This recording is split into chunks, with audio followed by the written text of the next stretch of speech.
Brought to you by... There has always been something captivating and grim about the visual motif of an axe-wielding Santa Claus. Maybe it's having grown up with watching the All Through the House episode of Tales from the Crypt, or movies like Silent Night, Deadly Night, that brought the appeal to my impressionable mind. But ever since, I've always wanted to one day make my own Killer Santa flick. Who knows? Maybe someday I will. Until then, I'll have to be satisfied with the works of others.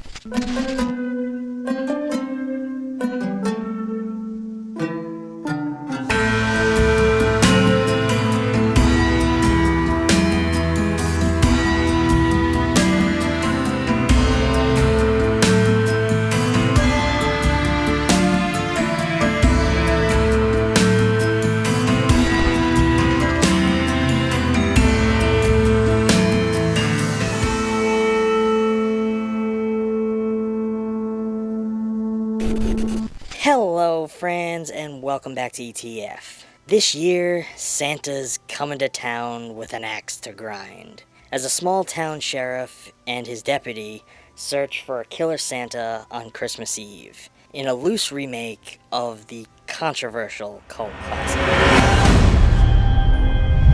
Coming from director Stephen C. Miller, who brought us the hilarious indie zombie gorefest Automaton Transfusion, which we haven't covered on this channel yet, but it's definitely one I plan to. This one came in quickly in the wake of Rob Zombie's Halloween. We open this one with our would-be Santa slasher, shaving in a dirty-ass sink, crafting his creepy Santa suit, while he has a random broad bound and gagged, laying on a shitty old mattress, before making his way down to the basement, where he has the girl's love affair, tied up in Christmas lights. After electrocuting this poor fucker until his eyes explode, we shift to meet our protagonists. Sheriff Malcolm McDowell, who sports every line like he's the fucking harbinger of doom, and the young Deputy Bradmore, played by the always lovely Jamie King.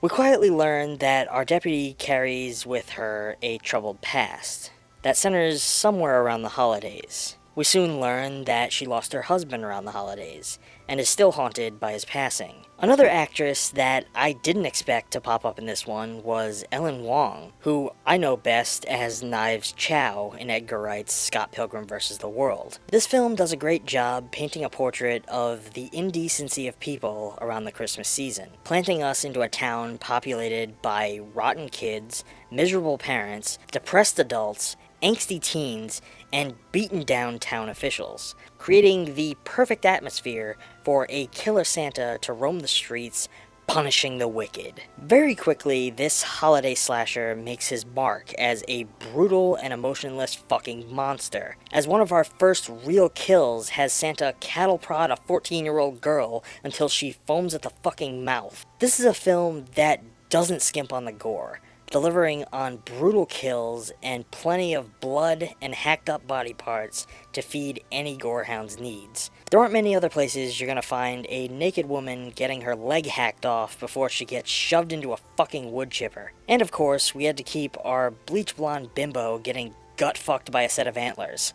The thing that I like about this one is that it doesn't try to be anything really more than what it sets out to be. A brutal as fuck Santa slasher, the likes of which we had never really seen until this point. The look of our axe-wielding Santa is strikingly grim, yet eerily simple, consisting of your standard dirty Santa suit, but with a unique plastic old man mask modified with a mangy beard. As I said at the start, I love a good axe-wielding Santa slasher. However, what I never could have imagined, never could have fathomed, was how much I would enjoy a Santa carving his way through a small town with a fucking flamethrower.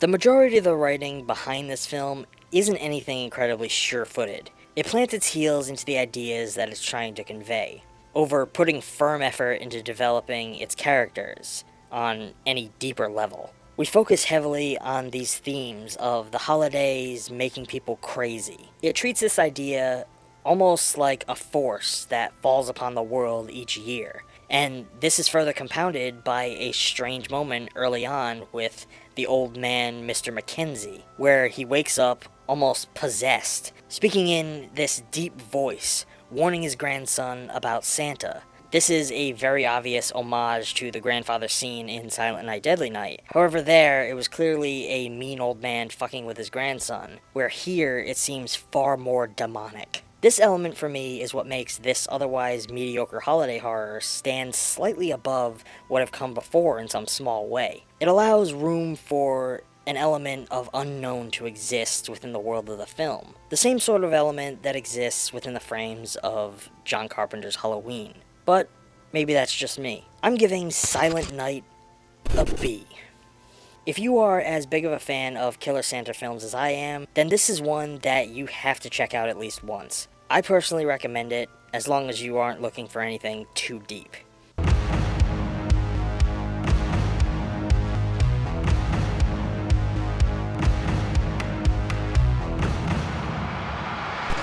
With that, friends, we're going to bring this video to an end. If you enjoyed this one, I hope you stay tuned for more reviews here on ETF next year. If you feel so inclined, and if the holiday spirit moves you, please consider supporting ETF over on Patreon. I hope you all stay safe, have a Merry Christmas, and Happy Holidays.